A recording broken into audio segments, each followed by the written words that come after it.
అలాగే తెలుగుదేశం పార్టీకి చెందినటువంటి వారి తాలూకా సామాజిక మాధ్యమాల్లో అలాగే వారికి అనుకూలంగా ఉన్నటువంటి కొన్ని మీడియాల్లో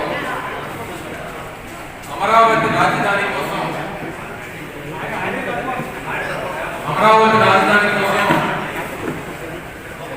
దాదాపు ప్రపంచవ్యాప్తంగా 200 నగరాల్లో అమరావతిని రాజధానిగా ఉంచాలన్నటువంటి నినాదంతో ఉద్యమం జరుగుతుంది అన్నటువంటిది ప్రధానంగా కొన్ని మాధ్యమాల్లో చూడడం జరిగింది. అసలు ఉత్తరాంధ్ర ప్రాంతానికి మరి ముఖ్యంగా విశ్వనగరం అయినటువంటి విశాఖపట్నానికి వేరు జరుగుతున్నటువంటి తరుణంలో స్వతంత్రం వచ్చిన దగ్గర నుండి ఉత్తరాంధ్రాన్ని ఉత్తమాంధ్రగా తీర్చిదిద్దాలన్నటువంటి ఉద్దేశంతో ఒక నాయకుడు గౌరవ ముఖ్యమంత్రి జగన్మోహన్ రెడ్డి గారు ఆలోచన చేసి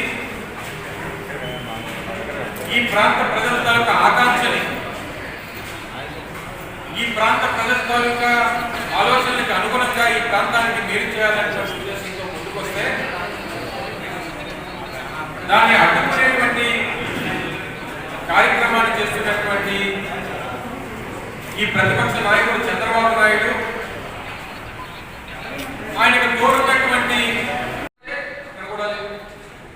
వీళ్ళు 200 నగరాలు ప్రపంచవ్యాప్తంగా అని చెప్తున్నారే, 200 గడపల్లో కూడా మీకు మద్దతు లేనటువంటి ఈ ఉద్యమం ఈ క్యాపిటలిస్ట్ ఉద్యమాన్ని మీరు ప్రపంచ స్థాయిలో చూపించేటువంటి ప్రయత్నం చేస్తారు.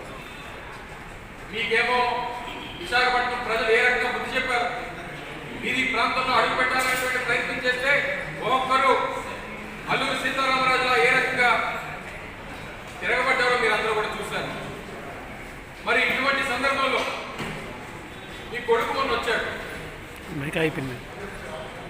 మీరు ఏం చెప్పారు? మీరు కోవిడ్ సమయంలో మీ కొడుకు సమయం దొరకదు, కానీ ఒక దొంగని పరామర్శించడానికి ఒక దొంగ చేసినటువంటి కార్యక్రమానికి మద్దతు ఇవ్వడానికి మాత్రం మీరు నేరుగా విజయవాడ నుంచి శ్రీకాకుళం రావడానికి సమయం దొరుకుతుంది మీకు మీ కొడుకు. ఇవన్నీ కూడా గమనిస్తా ఉన్నారు ఉత్తరాంధ్ర ప్రాంత ప్రజానికి. దయచేసి గమనించమని చెప్పి కోరుతా ఉన్నాం. ఈరోజు ఎంత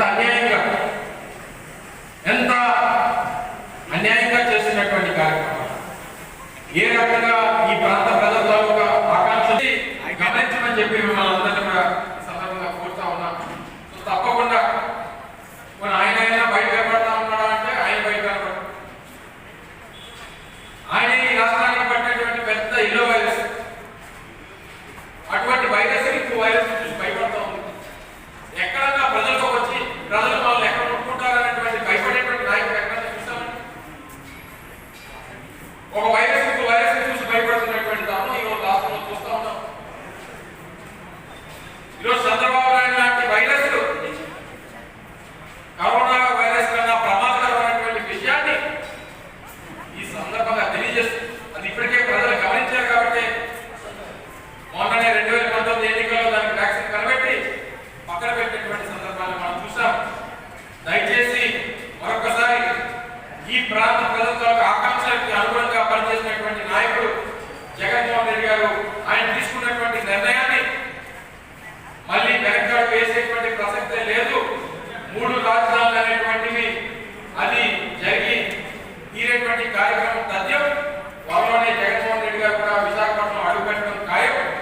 ఇటువంటి ఉద్యమాలు రియల్ ఎస్టేట్ ఉద్యమాలు దయచేసి మానుకోమని చెప్పి మరొకసారి మీ ద్వారా ఈ ప్రతిపక్ష నాయకుడు చంద్రబాబు నాయుడు తెలియజేస్తా ఉన్నాం. కనబడతా ఉంది 200 రోజులుగా నడుచుకుంటా ఉంటే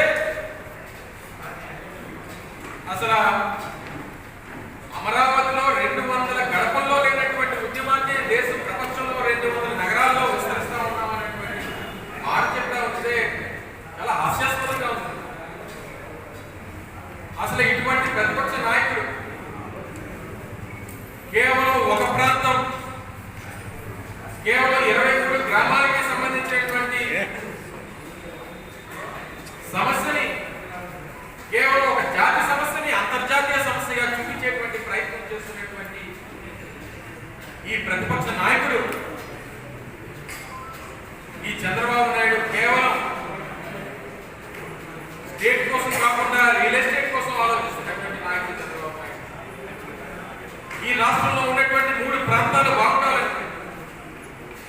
రాష్ట్రంలో ఉన్నటువంటి ఉత్తరాంధ్ర కానీ, కోస్తాంధ్ర కానీ, రాయలసీమ ప్రాంతాలు అన్ని ప్రాంతాలకి న్యాయం చేయాలనేటువంటి ఆలోచనతో చంద్రబాబు నాయుడు ఒక పక్క దాన్ని అడ్డుకునేటువంటి ప్రయత్నం చేస్తూ ఉంటే,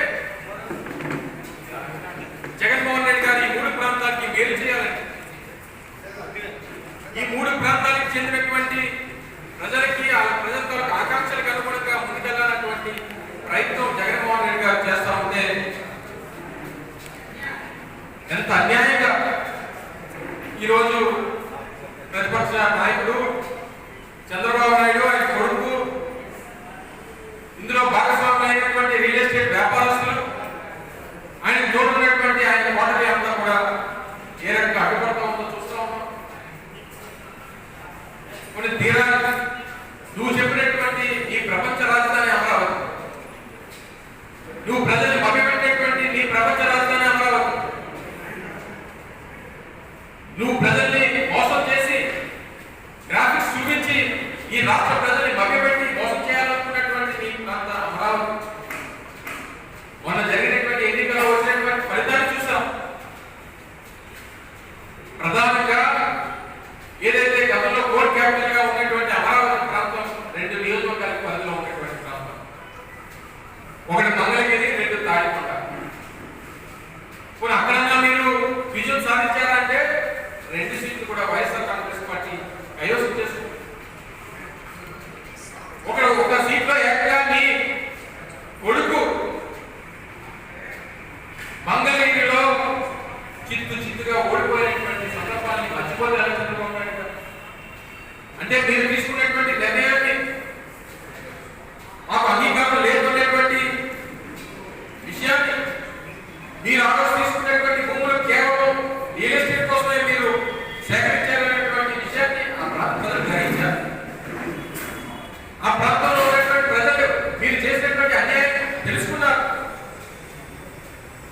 మీరు అక్కడ ఇన్సైడర్ ట్రేడింగ్ పేరుతో మీరు చేసినటువంటి భూ దోపిడీ ఆ ప్రాంత ప్రజలు తెలుసుకున్నారు.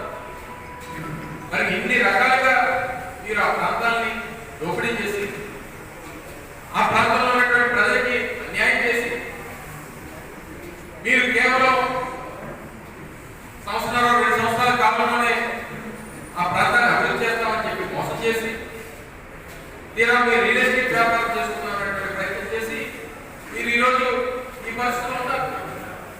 కానీ అన్ని ప్రాంతాలు బాగుండాలని, 3 ప్రాంతాలకి మేలు జరగాలని, అన్ని ప్రాంతాల్లో ఉన్నటువంటి ప్రజలకి మంచి జరగాలని, అన్ని ప్రాంతాలు అభివృద్ధి చెందాలని, అన్నిటికంటే ముఖ్యంగా రాష్ట్రంలోనే అత్యంత వేగవంతంగా అభివృద్ధి చెందినటువంటి నగరం లాంటి విశాఖపట్నం నగరానికి మంచి చేయాలనేటువంటి ప్రయత్నం చేస్తూ ఉంటే దాన్ని అడ్డుకునేటువంటి ప్రయత్నం చేస్తూ ఉన్నాం. దీనికి మళ్ళీ మీకు communist party of India CPI మద్దతు. అసలు ఎక్కడన్నా ఈ ప్రపంచంలో క్యాపిటల్ ఒకటి చూస్తున్నారు. కానీ సిపిఐ రామకృష్ణ గారు మాత్రం చంద్రబాబు నాయుడు గారు తానా అంటే అందాలని సిగ్గుండాలి. మీరు చేస్తున్నటువంటి వ్యవహారం, మీరు ఇస్తున్నటువంటి మద్దతు పోరాటానికి, మీరు చేస్తున్నటువంటి కార్యక్రమానికి మీకు నిజంగా మీరు సిగ్గుతో తలవంచుకోవాలనేటువంటి విషయాన్ని సందర్భంగా తెలియజేస్తా ఉన్నాం. ఈరోజు రియల్ ఎస్టేట్ కోసం మా భూములు పోతున్నాయనో లేకపోతే ఈ ప్రాంతంలో మాకు అన్యాయం జరుగుతుందో తప్పలేదు, కానీ ఆ ప్రాంతంలో ఉన్నటువంటి భూములకి రేట్లు తగ్గిపోతున్నాయని చెప్పి పోరాటం చేస్తున్నటువంటి వ్యక్తికి ఒక కమ్యూనిస్ట్ పార్టీ మద్దతు ఇవ్వడం అనేటువంటిది ఇంతకంటే అన్యాయం ఉండదు అనేటువంటి విషయాన్ని గమనించమని చెప్పి కమ్యూనిస్ట్ పార్టీ నాయకులకు, మరి ముఖ్యంగా సిపిఐ రామకృష్ణ గారు, చంద్రబాబు నాయుడు గారికి తొత్తుగా మారినటువంటి రామకృష్ణ గారికి ఈ సందర్భంగా తెలియజేస్తూ ఉన్నాం. ఉత్తరాంధ్ర ప్రాంతానికి మంచి జరుగుతున్నటువంటి తరుణం, స్వతంత్రం వచ్చిన తర్వాత ఈ ప్రాంతానికి మేలు చేసేటువంటి ఒక నాయకుడు వచ్చినటువంటి తరుణం. ఇటువంటి తరుణంలో ఇప్పటికన్నా ఈ ప్రాంతంలో ఉన్నటువంటి తెలుగుదేశం పార్టీకి చెందినటువంటి ప్రజాప్రతినిధులుగా ఉత్తరాంధ్ర ప్రాంతంలో ఉన్నటువంటి కొంతమంది ప్రజాప్రతినిధులు కానీ తెలుగుదేశం పార్టీ కార్యకర్తలు